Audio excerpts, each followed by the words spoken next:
Hello and welcome to the Mutual Fund Show. I'm Neeraj Shah. An uptick on open and then a blast from the past for the last few days. That's how the Indian benchmark indices behave today. Blame it on algorithms or the overall sentiment. The fact is that every up move is being sold into, and perhaps with more intensity, and that has in turn taken a toll on mutual funds as well. Joining us now to talk about the possible fallout and any cover, if at all, is possible is Aashish Somaiyaa, Managing Director and CEO of Motilal Oswal AMC. Ashish, thanks so much for joining in. We've titled this mutual fund show as where to take cover, because frankly right now that's the question that most people would have in their minds. Where to take cover? Oh, I think, I was talking to someone and I said that, everything is not always about markets and investments. And considering that this is a very different kind of scenario that we are facing, I think the first is to take care of your health and the people around you.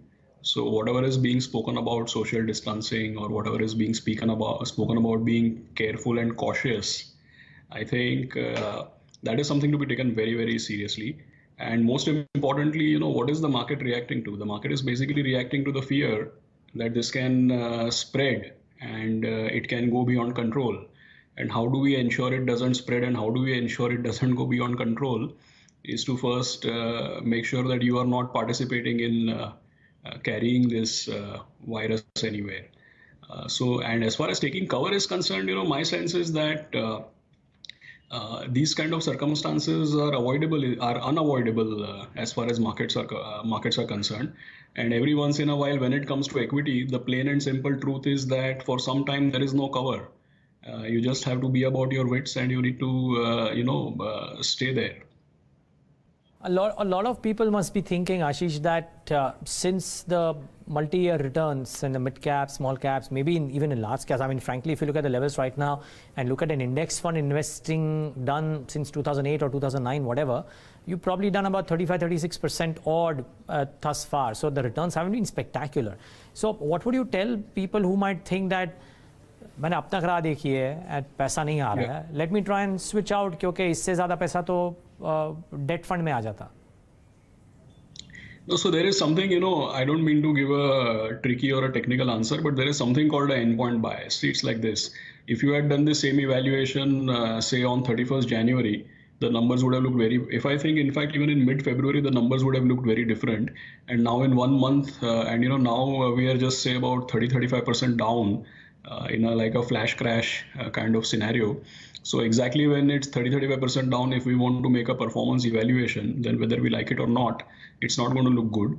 And worse, if we are going to make a investment decision based on that very endpoint bias, then that's not going to serve us very well in future. So let me give you another way. We all work in this corporate setups. And if I tell all my colleagues that I will do your performance evaluation exactly on the worst day of your performance, or if my promoters or bosses tell me that your performance will be evaluated only on the worst day of your tenure out here, then I don't think that will be the right judgment or right assessment. And at the same time, that will not be the right data to make decisions for the future. So there are, the same decisions, same way, right now we are discussing this in March 2020. If you and me had this conversation in May 2013 or March 2009 or say February 2016, the numbers would look as bad. And endpoint bias is something which one needs to keep in mind, because where you start and which day you measure the numbers, it really matters. Believe, Ashish, and I wonder if you are an investor in mutual funds, would you use these opportunities to top up and increase your SIPs or lump sum? Would you go out and do lump sum investments, or would you just essentially, because the thing is a bit uncertain, stick to your SIPs? Because I believe that is something that you would anyways do. No, SIPs continue. Eventually there might be such a day, in the markets, which is why SIPs are registered in the first place.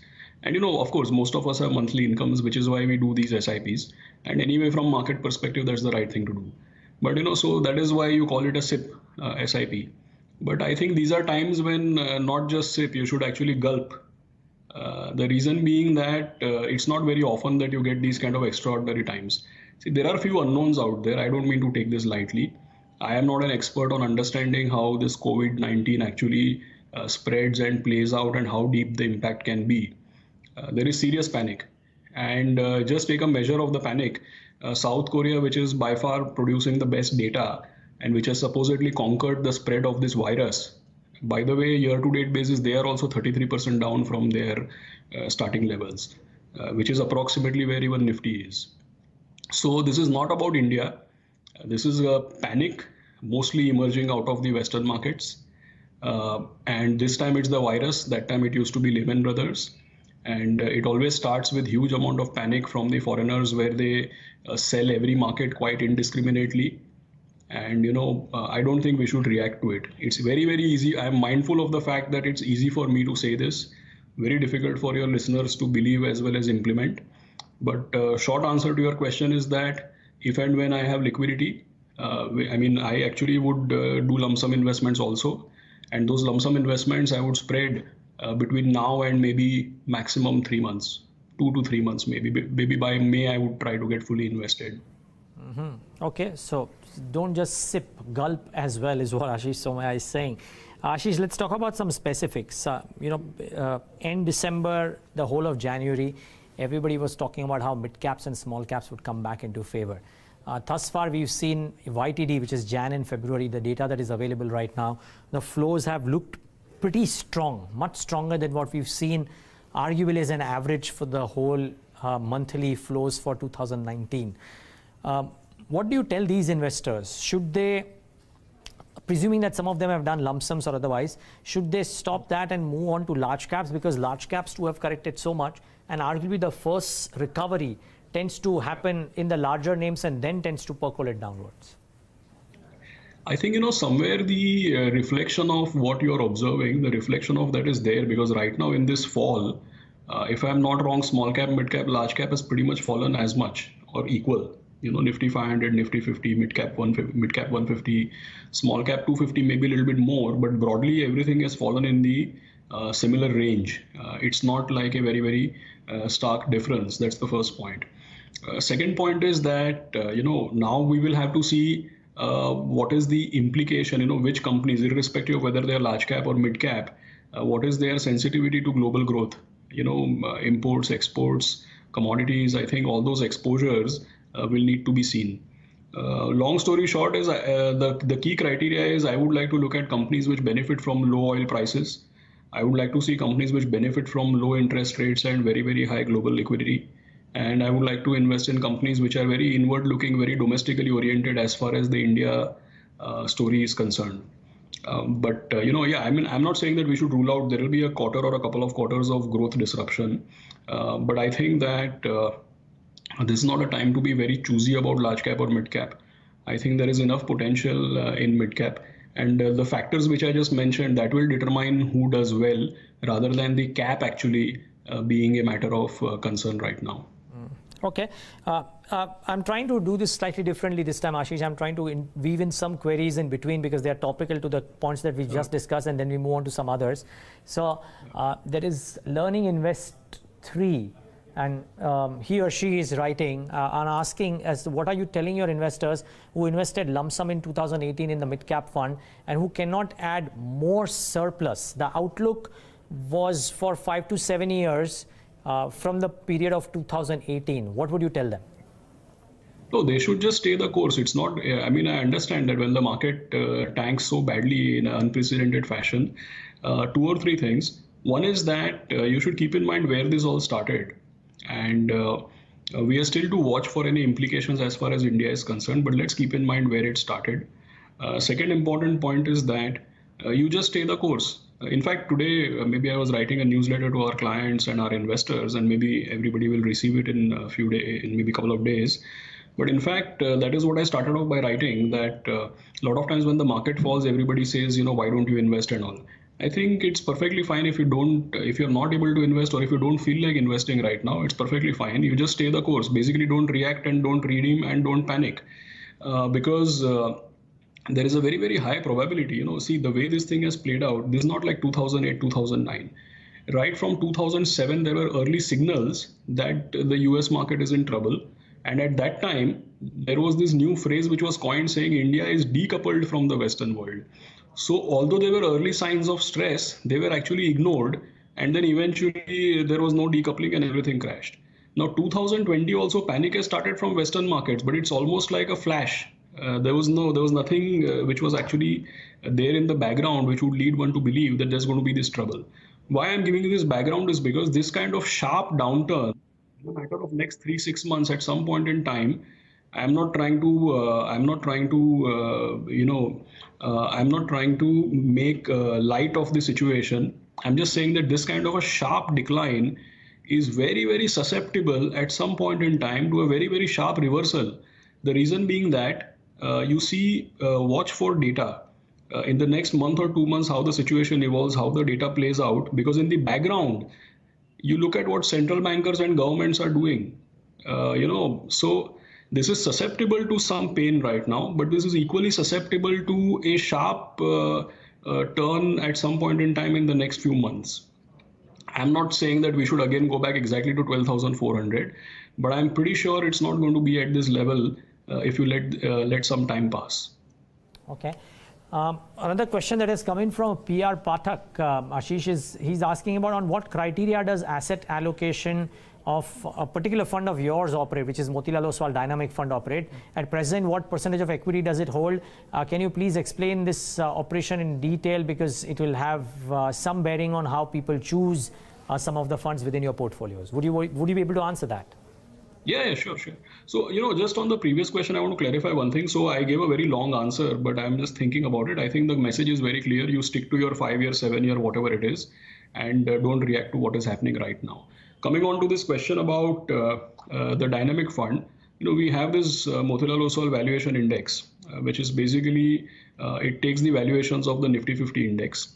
And there is an algorithm which combines PE, price to book, and dividend yield. And that algorithm has been and handed over to India Index Services, which is run by NSE.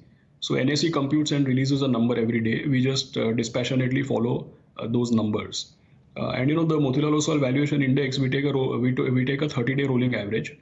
Right now, the 30-day average is at about 105, and the current valuation is at 85. That's how sharp the fall has been. So 30-day average is at 105, but the current value is at 85, which means that if the situation persists, eventually we will head south as far as the valuation index itself is concerned. At the current level, we are 55% in equity. This 85 number is going to drag the average down. At some point in time, we will go below 100 because this works on averages. So right now we are 55% equity. And if this continues, I think in a matter of few days, we will head to about 70% exposure to equity. So the portfolio managers at our end are doing only one thing, which is that they are doing stock selection for whatever 50-55% equity we need to have, that they're allocating as per their thought process about what works in markets. As far as the fixed income is concerned, we don't take any credit calls or any duration calls. It's basically bank CDs and treasury bills and those kind of papers. And as far as the allocation is concerned, we don't take any subjective or judgmental calls. We just blindly follow the valuation index, which is sent to us by the guys at NSE. Okay. Well, so that's, I hope that answers some questions, Prateek. Now, Aashish, a question of my own. I was thinking about what the second order effects of what's happening currently could be. And I wonder if the first pocket that takes a hit immediately and over the near term could be consumption. And while you may not have a consumer fund within your portfolio, what do you think could happen to such things? Because, if when infra got hit, infrastructure thematic funds would have gotten hit. So you would have some thoughts on what happens to these thematic funds in times of such black swan events. What do you think will happen? Because there are a clutch of your peers who've got, Sundaram has got a rural consumption fund, ABSL has got an India Gen Next direct fund, Tata India consumer fund. So a bunch of your peers have these funds. Without getting into specific funds, if you can tell us, what do you think generally would happen in such a scenario? So, right now, so we have to answer these questions currently with what data we currently have available with us. And if you see the background, because of the behavior of the, agri production and the rural trends, and, the way the food inflation went up, agri prices improved, the production improved, the government has been spending money. So before this coronavirus impact, the coronavirus as of now has impacted only stock prices. We don't have any data to see that how much it is impacting our economy eventually. But be that as it may, I would say that anything to do with rural consumption and which is related to staples and FMCG and all, that has there are two drivers to it. One is that it is anyway seen to be like a flight to quality, or it is anyway seen to be a safe haven when the rest of the market goes through some kind of disaster. Second is, any which way rural consumption, it was believed that eventually in the next 3 to 6 months there will be tailwinds. And lastly, we have to see, that if this virus actually escalates, what is the impact on urban, what is the impact on rural? And in my limited understanding, urban impact will be higher than the rural impact. So I would put it this way, that consumption is seen to be a safe haven. Rural consumption right now would be seen to be slightly more, especially if you're talking about FMCGs and staples and those kind of things, And I think that one is it could be more like a safe haven. Second is, my sense is it could relatively outperform. Don't form your judgment basis panic, because when there is panic, then nobody cares for what I spoke. Everybody wants to sell everything. When we were kids, we used to hear about this story where there was a guy who was selling caps and hats, and some monkeys come and steal the cap. So he's advised that first you wear the cap and you throw it down. If you throw the cap down, all monkeys will throw their caps down. So right now this is how the market is operating. Just because every morning few guys start selling, everybody starts selling, and that's how it's been for the last few days. So don't form your judgment of how a consumer fund should do based on purely what you see in the stock market itself. Wait for some time to pass and wait for data to flow. Keeping all conditions in mind, I think it would do relatively better compared to a lot of the other areas which are under stress. And what is under stress is basically financials and everything to do with the global economy that's under stress.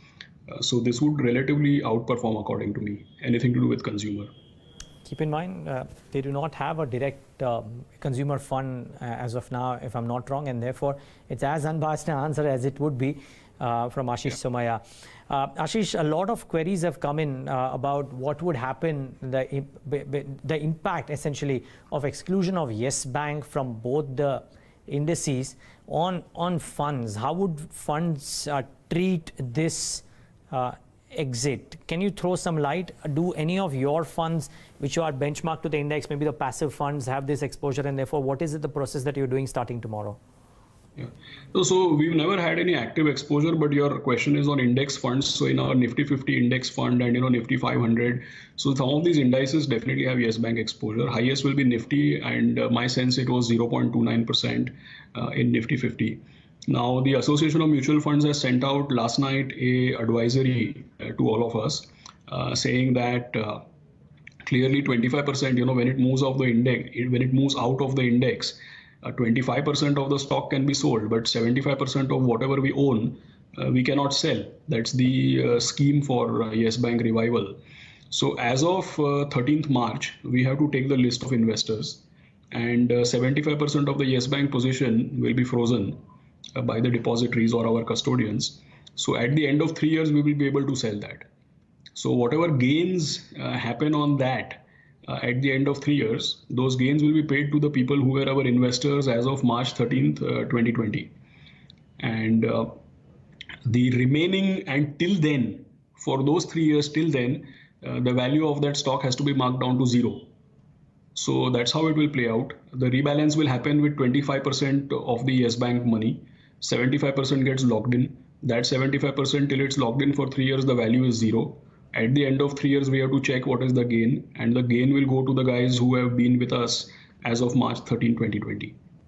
Okay. So, sorry, am I understanding this correctly, that people who were invested with you on March 30, 2020 will get the gains, if there are gains, at the end of 3 years?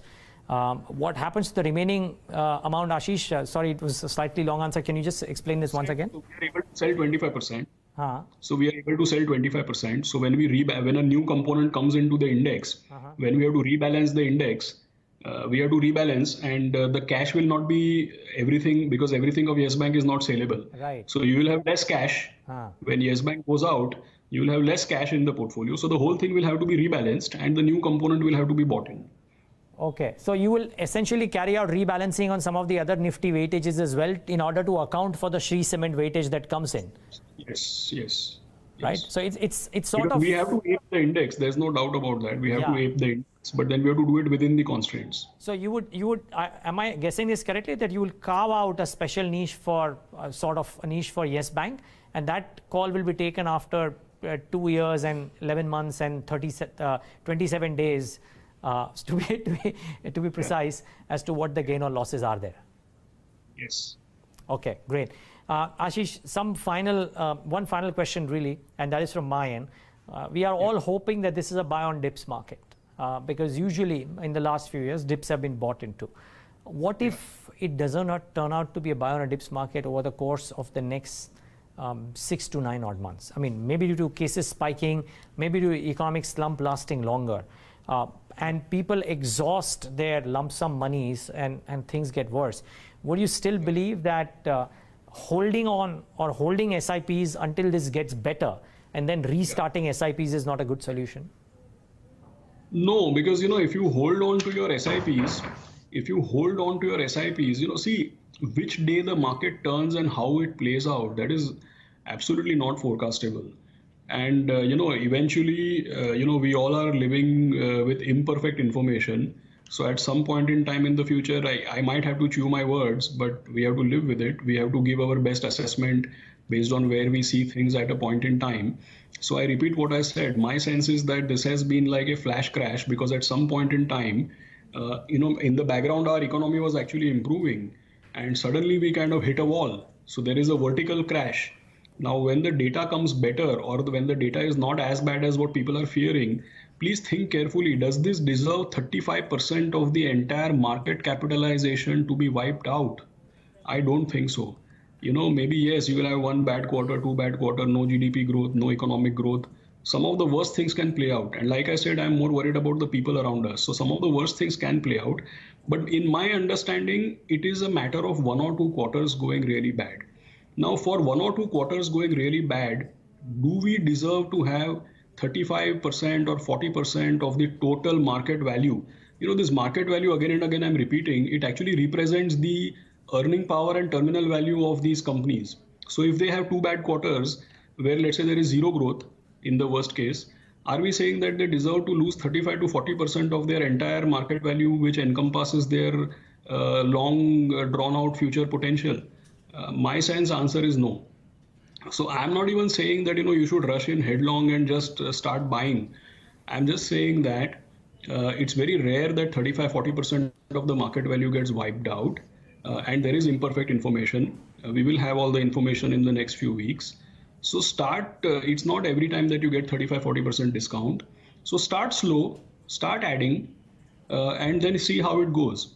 Don't compromise your liquidity. Don't jump in headlong. But usually, like it is said that every past correction looks like a missed opportunity, except the one which you're living through right now. Okay, on that very interesting line, we wrap it up on this leg. But Aashish, take a moment to thank you for joining in today and giving us your thoughts, and all the best with your funds. Thank you. And viewers, hope this benefited. Certainly, it did for me for sure. Thanks so much for tuning into this leg of the Mutual Fund Show. Stay tuned to Bloomberg Quint.